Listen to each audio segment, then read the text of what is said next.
Welcome back to Coffee and Conversation. So I wasn't quite ready to start this video yet, but Audie figured, Audie figured this would be an opportune moment to come in and claim his spot on my shoulder. So I figured, all right, fine, we'll get started even though I'm not quite ready because Audie is clearly ready for his close-up. A lot of you have suggested over the years that I give Audie his own video channel. And see, here's the thing. This is Audie's video channel. Maybe you don't agree with that. Maybe I don't agree with that. But he certainly thinks so. This is just his little universe, and we are all here to accommodate him. So, as you can see, he's in one of his moods. He wants a little extra attention. It's very sunny out, and for some reason today, he can't make up his mind what he wants. Let me out, no, let me in. Take me to the bathroom and turn the water on. Okay, I took 2 licks. I don't want that anymore. Come to the kitchen with me. I'd rather have water out of the kitchen faucet. Put treats in my dish. It's just been one thing after another. And as you can see, he's only satisfied for about 30 seconds, and then he's off to something else. And I think what he really wants is for me to prove I love him by dropping what I'm doing and paying attention to a cat. So we'll have to see. Before we break for the intro, which is, of course, your opportunity to grab a cup of coffee, a cup of tea, whatever, I thought we would talk about this. This is the Pashmina from Colleen, my beautiful Irish St. Patrick's Day Pashmina. And as I mentioned in the last video, I am going to make an effort to show you different ways I wear scarves. So, let me pull this apart a little. This is a pashmina, so it is long and narrow. And let me show you what I do with this. Now, this is when I want to be fancy. When I don't, I just toss it around my neck and we're good to go. I let the left side run down to just around my elbow area. The right side, of course, will be much, much longer. The great thing about a pashmina is it's a woven design. So you have the same design in sort of a negative image on the reverse side. It'll be same image, but the colors are reversed. So what I do with something like this is once I have that longer right-hand side, then here, I take it, and I put a twist in it. Just turn it around backwards and toss it over my left shoulder so that I have both sides of the pattern showing. Now, I can usually keep this in place if I'm standing up, but if I find myself doing something, I might want to stick a little brooch or something here to hold it in place. And because we took a look at the beautiful things Colleen sent me yesterday, this is from Lisa of DesertDragonworks. She is another of the ladies who runs the SueMe's Angels Facebook page. And Lisa is our resident artist. This, in case you cannot tell, is a wonderful little Audie pin. And it is just this beautiful black cat. Let me get it up a little closer. I'm not sure if it's very, very iridescent. I'm not sure if the camera is going to pick it up properly, but it's this beautiful black cat with all these gorgeous colors on it, and the colors happen to go beautifully with the pashmina. Now there's a magnet on the back, and I have another magnet that hooks up to this. The great thing about brooches that secure with magnets is you don't have to stick pins in your things. Here's the other little magnet, and I just pop it in the back, and there, everything is held in place. And this, by the way, the magnet is strong enough to hold a brooch onto my very thick winter coat collar, which is at least 2 layers of wool and then another layer of the padding underneath. So it really is very, very secure with no damage whatsoever to my brand new Irish pashmina. So that's where we're getting started. When I actually get a chance to deal with whatever it is that Audie wants, I will be back and we will start the regular video.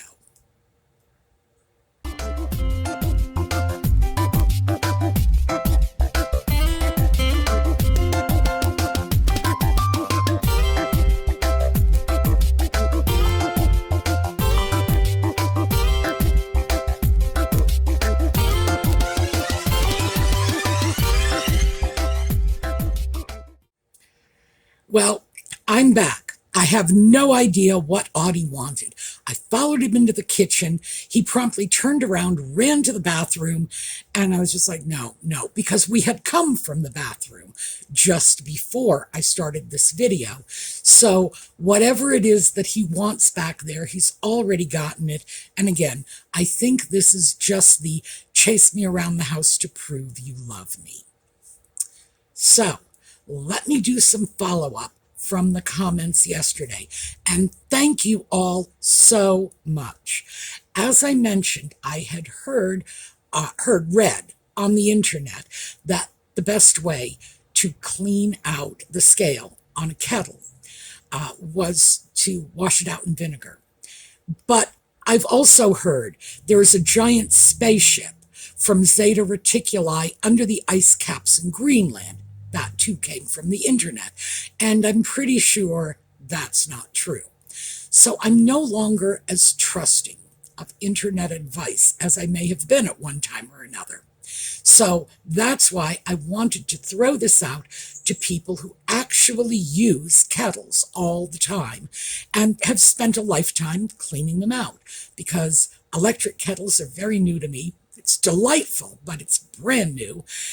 Also, so is hard water, because the softest water in the United States is in New England, and that's where I'm from.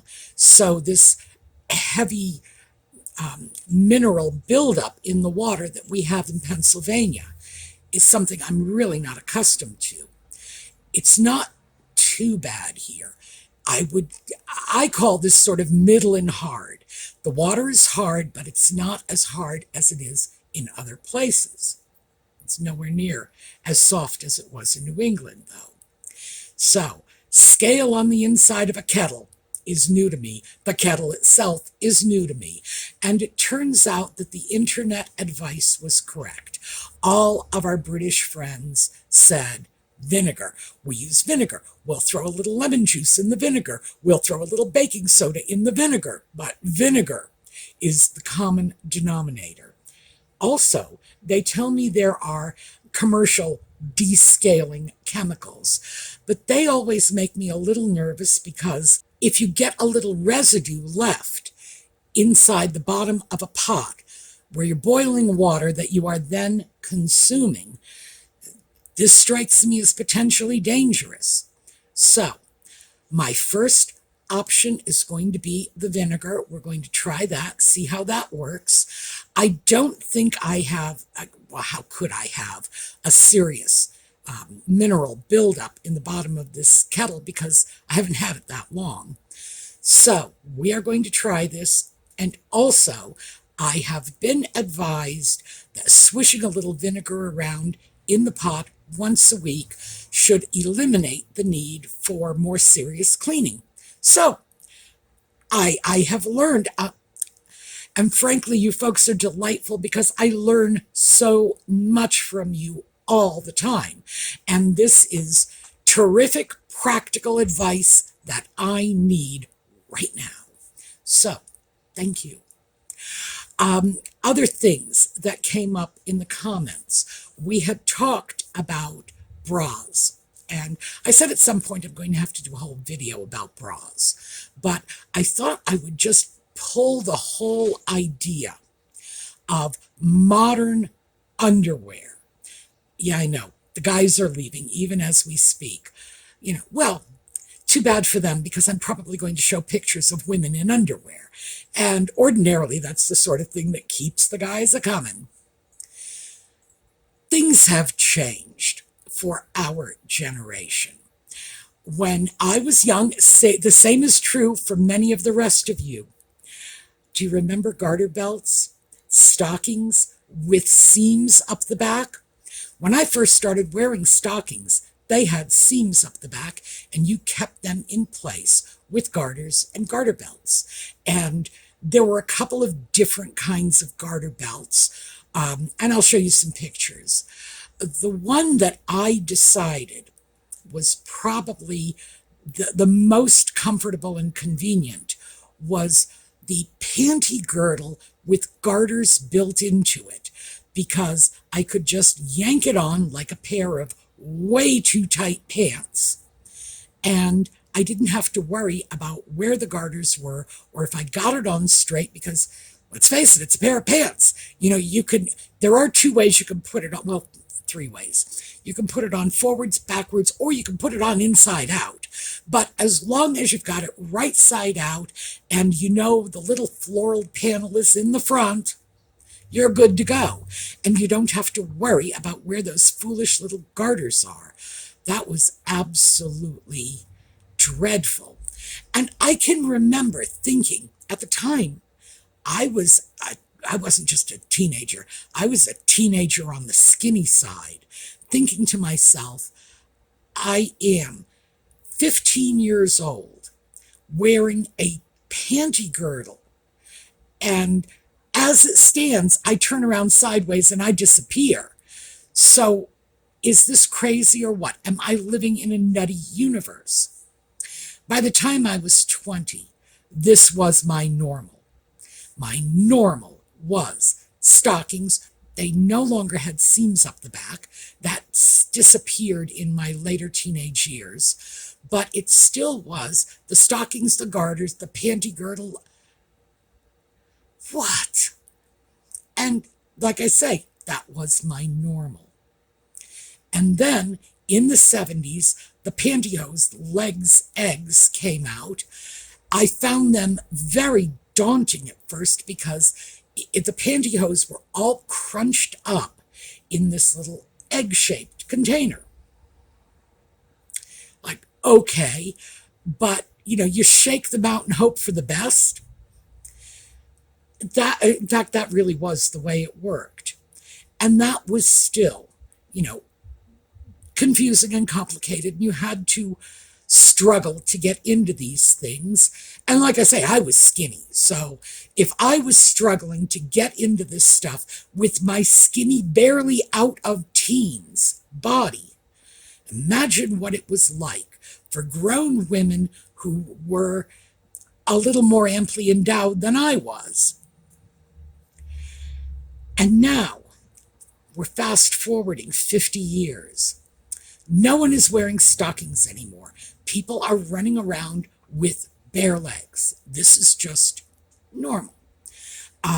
It was, when I was younger, considered inappropriate. You were not appropriately dressed. If you showed up and you worked in an office and you showed up with no stockings on, you'd probably get written up. It was a violation of most of the dress codes. So not anymore. Now it's normal. Now we just don't wear stockings. I'm very glad I was not a young person, because as you could imagine, look at me, my legs are even whiter than the rest of me. So yeah, spooky. One of my doctors once, when I went in shorts with no stockings on, and this was not that long ago either, had said he needed to get his sunglasses because my legs were blinding him. They were so white. So I'm glad I didn't have to go through that as a young person. It probably would have absolutely shattered my self-confidence. But that is what people are dealing with today. I'm also thinking, I grew up in New England. Can you imagine going to school in the winter in bare legs. It was bad enough. All we had were thin little nylon stockings on our legs. And that was, in high school. Oh, we weren't allowed to wear pants. Sorry, should have thrown that in. We were not allowed to wear pants, like slacks. Jeans were out of the question. But if you were female, you had to wear a dress. And this was the late 60s, so we all know how short dresses were back then. New England, snowstorms, nothing but thin little stockings and dresses that came halfway up our thighs. Yeah, whose brilliant idea was that? But at least we did have stockings.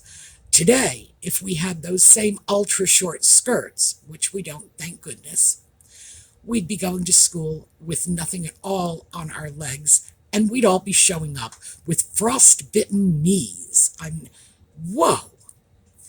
So it's like I'm looking at this thinking things have changed so much. And some of the things that were present in my childhood, not being able to wear pants to school, skirts that were way too short, garter belts and panty girdles and all this, they call it shapewear now, and it's elective.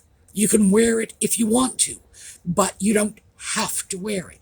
When I was young, it was practically a rule. I think it was sort of an unwritten rule that you hit a certain age and you had to wear a girdle because it wasn't okay that, you were just there. You had to be encased in spandex and lycra. That was a thing. That stuff made no sense. The 70s then came along, and then the things that made no sense in the 70s were platform shoes, where the platform under the ball of your foot would be 3 inches high, and the heels could be as much as 9 inches off the ground. I'm not making this up. That is actually the legitimate height of some of these heels. Not all of them, of course, but that was then the style, these platform shoes. And, then we moved into 1950s pointed-toed spiked heels combined with lace-trimmed ankle socks. It was another fashion trend in the early 70s. It's like, my goodness, what was wrong with us? And now, when I start to look at what we've replaced this with, I'm starting to see the deficit in underwear. Now, even though I stand by everything I just said about the stockings and the garters and the girdles, and my goodness, the torpedo bras, I left them off the table. Yeah, the torpedo bras, and they just got more prominent and more padded as time went on. Yikes. So we went from that to what we have now, which is let's look like we're not wearing any underwear at all. I was at Target the other day, and I thought, I guess this says a lot about my stupidity, but I thought I was looking at socks. There was a large sort of bin in the underwear section, which is where they keep the socks, of like cute little tiny stuff that had to be socks. I pulled them out, and it turns out they were thong underwear. I thought, good Lord, are people actually wearing this? Is this something people find comfortable? Do they wear it out on the streets, or do you just, save that for a hot date night?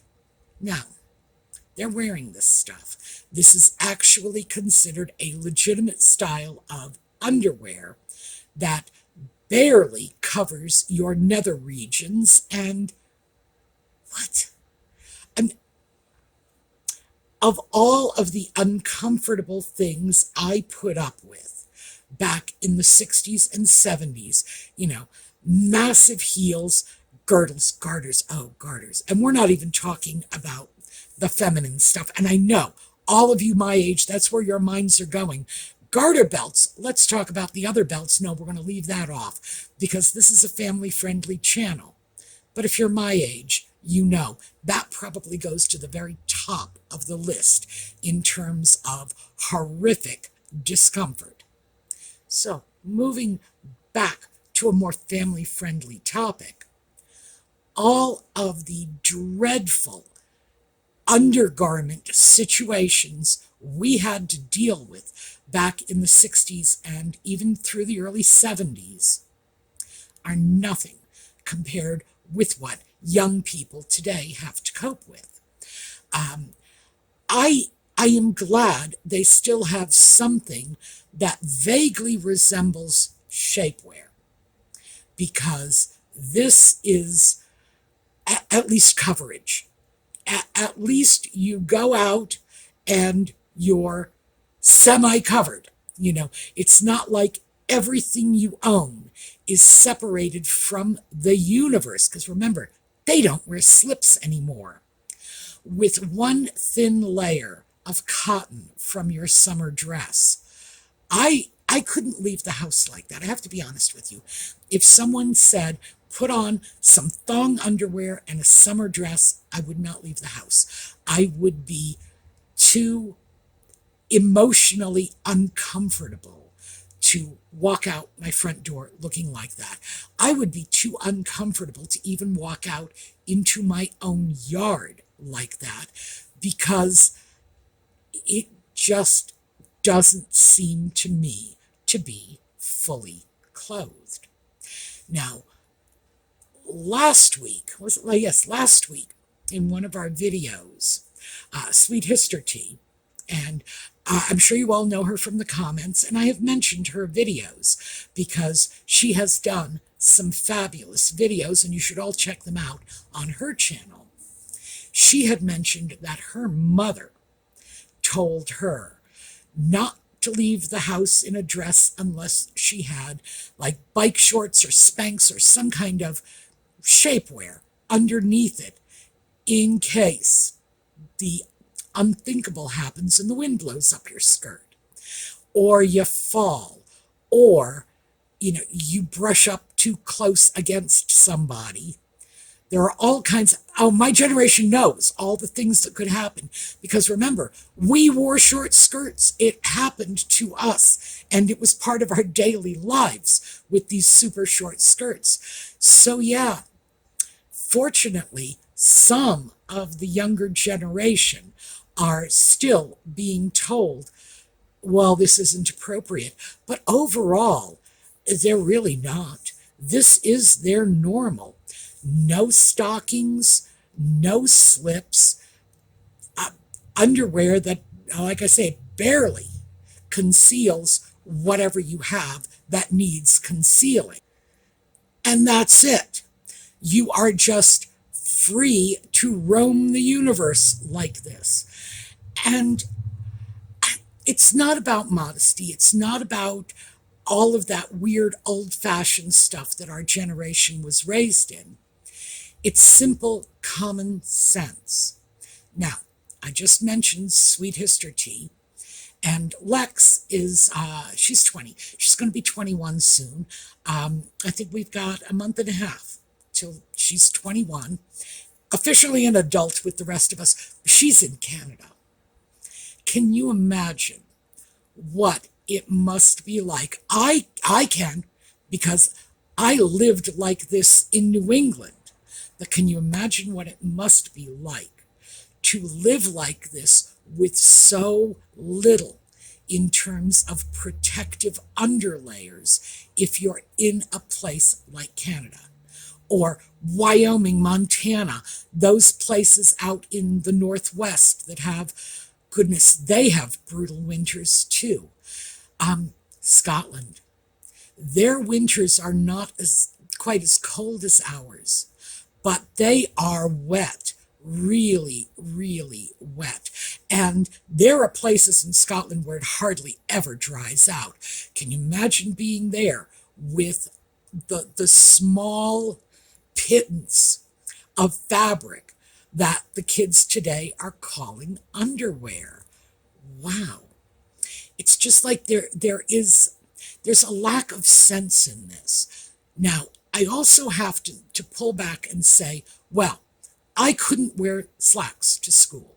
You couldn't wear dress slacks. You certainly couldn't wear blue jeans. You couldn't wear shorts. We could not even wear culottes. I swear, it was that bad. And this was in the late 60s. So it's not like it was in the 20s or anything like that. We could not. They can. And if you have slacks available to you, yes, you can find yourself relatively warmly clothed for the winter. But in the summer, no, it's quite a different story. So that's where my mind has been rolling lately. And I have been on a quest to find knickers and bras that I consider suitably covering for me to, wear them outside and not be afraid that, I'm going to get arrested for indecent exposure, or that I'm going to be freezing my butt off, like quite literally, because my butt will be so cold. And I wanted to share with you some of the things I have discovered along my journey. I started off with women's boxer briefs. Now, in general, these are called boy shorts. They're boxer briefs, basically. They're not actual boxers. Women have actual boxers, and we've had them since the 1920s. They are most commonly called knickers or tap pants. And they come in at the waist, but they are flared out at the legs. And that's very much what men's cotton Fruit of the Loom boxers look like. Obviously, it's not the same cut, men's bodies and women's bodies being different, but that is the closest approximation I can come up with to the male boxer. And these were great. They were around still in the 50s and 60s when I was struggling with these girdles and whatever else have you.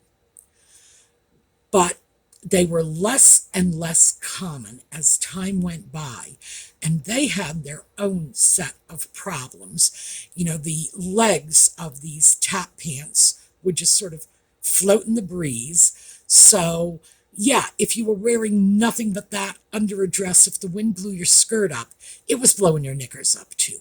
And that was definitely problematic. But these boxer briefs, on the other hand, which are made of breathable fabrics, usually cotton or cotton blend, I'm finding are working out great. Now, I started with a very expensive brand, well, not very expensive, but relatively expensive brand when I went on this quest a year ago.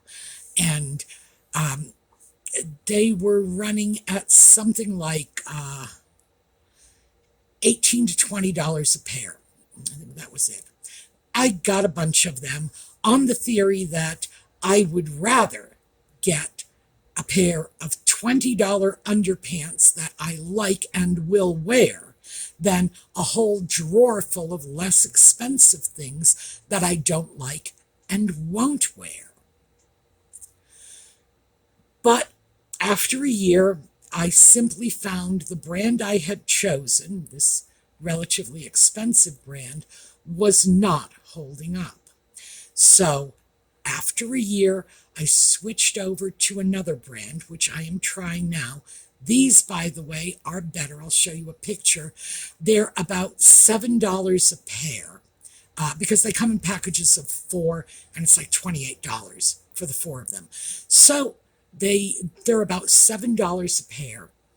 And because they are cut more tightly to the body, they sort of fill that shapewear void of being able to wear a pair of underwear that actually covers you, that is not going anywhere, that's not going to ride up under your pants or your dress, but it doesn't bind you in. It's not like Lycra that will just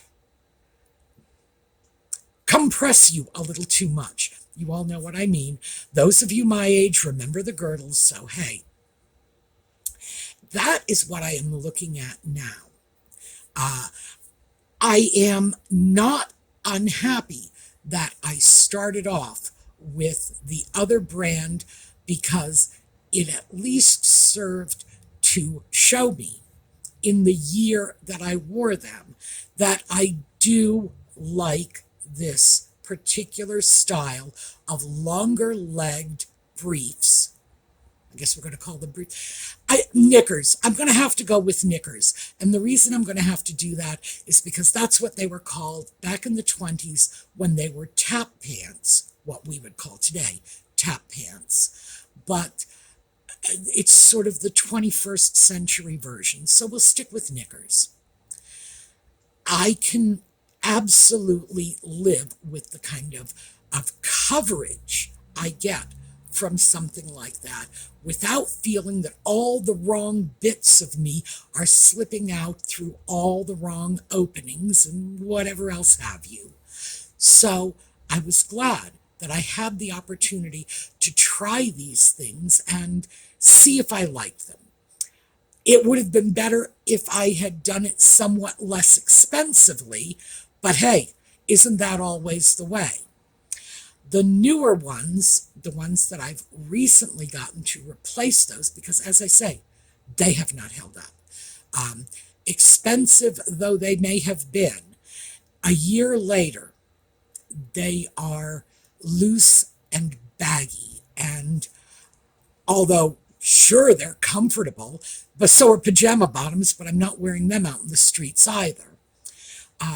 Loose and baggy, so I've gone over to this different style, and I like these better. Now it's just a question of seeing how well they hold up. One of the things I am starting to realize at this stage in my life is I want more coverage than I wanted when I was 20. Just that simple. When I was a very young girl/woman, I don't know, obviously at 20 I think I was a young woman, but still, I look back on that and think to myself, I was still in school, I wasn't out on my own, kind of feeling like a little girl. That was a time in my life when I was a lot more comfortable.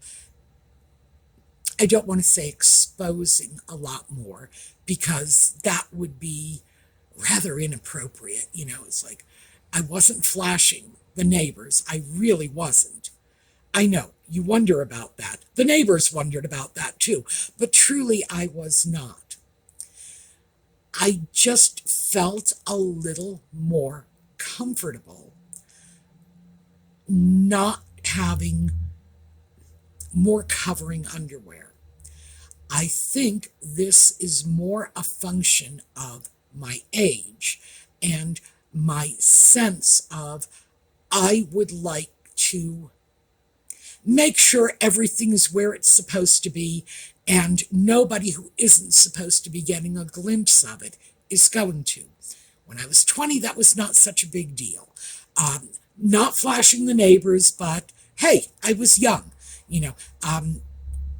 Gosh, I'm giving you way too much information about my misspent youth. But yes, there's a reason I always refer to it as my misspent youth.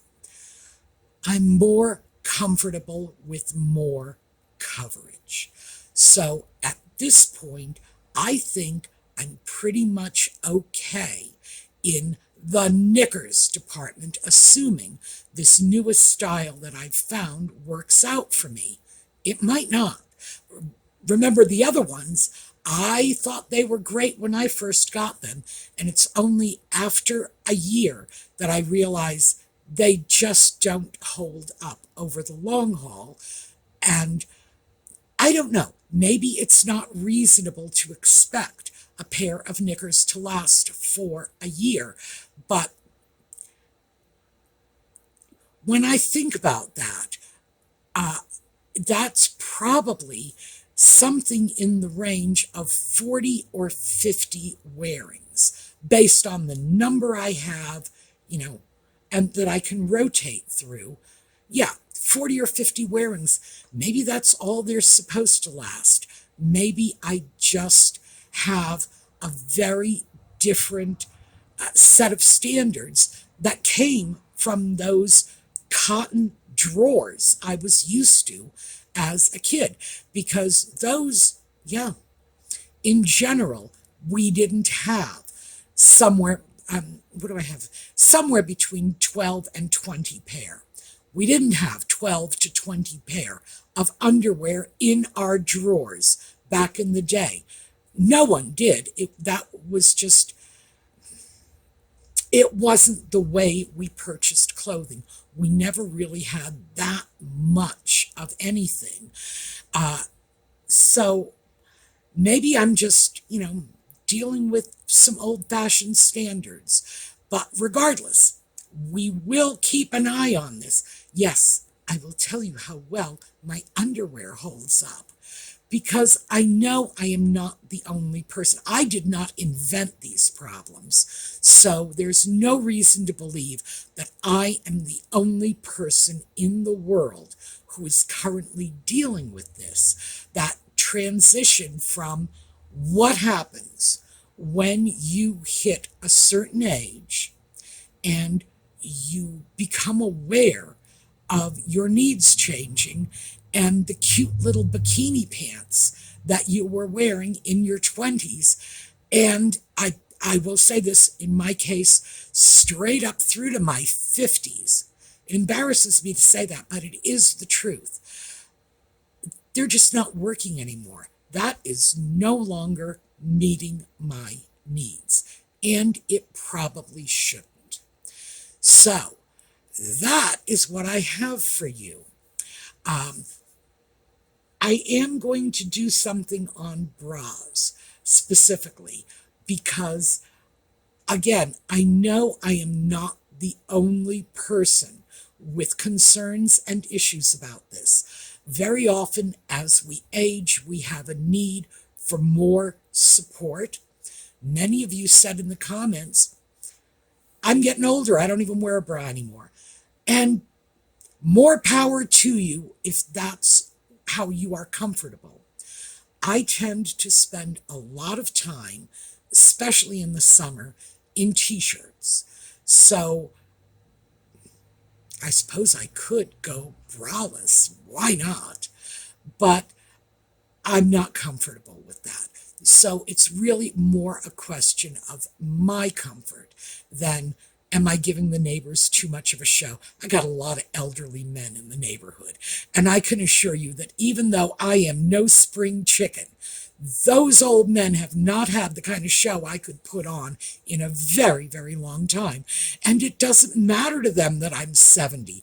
These guys are in their late 80s. So, hey, I'm the youngin' in this neighborhood. All right, so that was kind of a ramble about underwear. Let me just tell you that because even though I plan to throw pictures in this video so you can see what I'm talking about, the current batch of underwear, $7 a pair, I found at Walmart, of all places. And keep in mind, I've spent the last year going through one specialty shop after another. And eventually, I found fantastic underwear at Walmart. Who would have thought it?